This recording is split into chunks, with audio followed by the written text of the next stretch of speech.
Assalamu alaikum. I hope you guys are doing well today. Um, in today's lecture, I am going to teach you about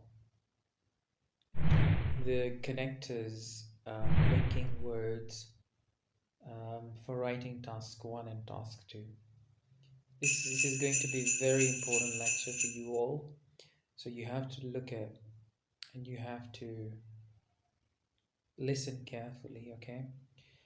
So first of all, why are connectors or linking words important? We also call them discourse markers, connectors, or transition words.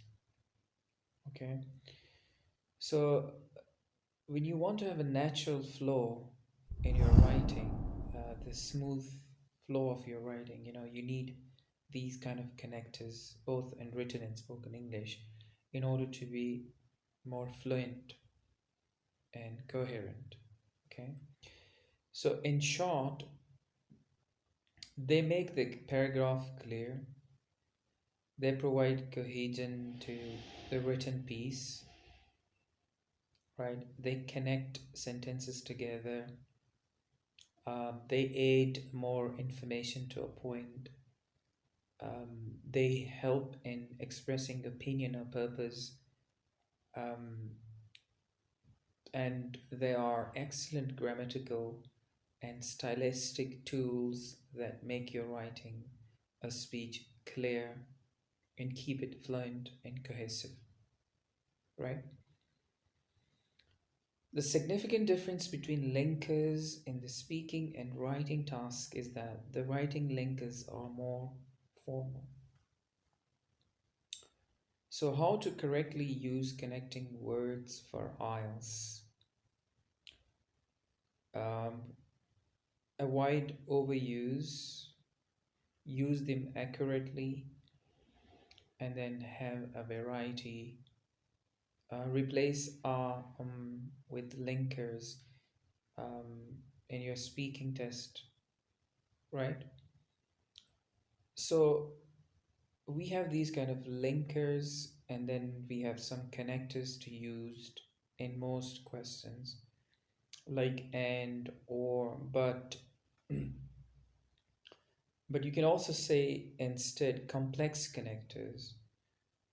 There are another reason is also, as well as.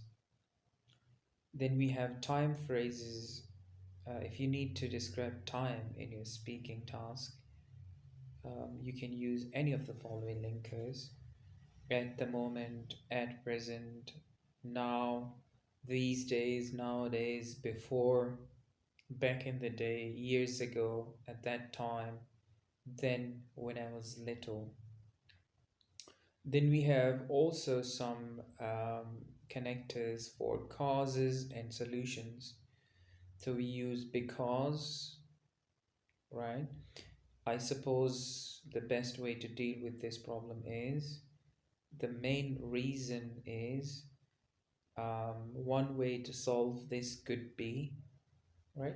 Then we have expressing ideas, stating an opinion. So when you are trying to tell something about your opinion, so you should say, I think one important thing is that is your opinion.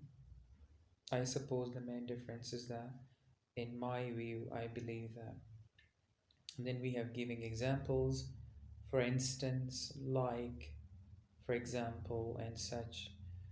If there is any contrasting or opposite opinion in your sentence, so you can use however, but, while, on the other hand, although, or.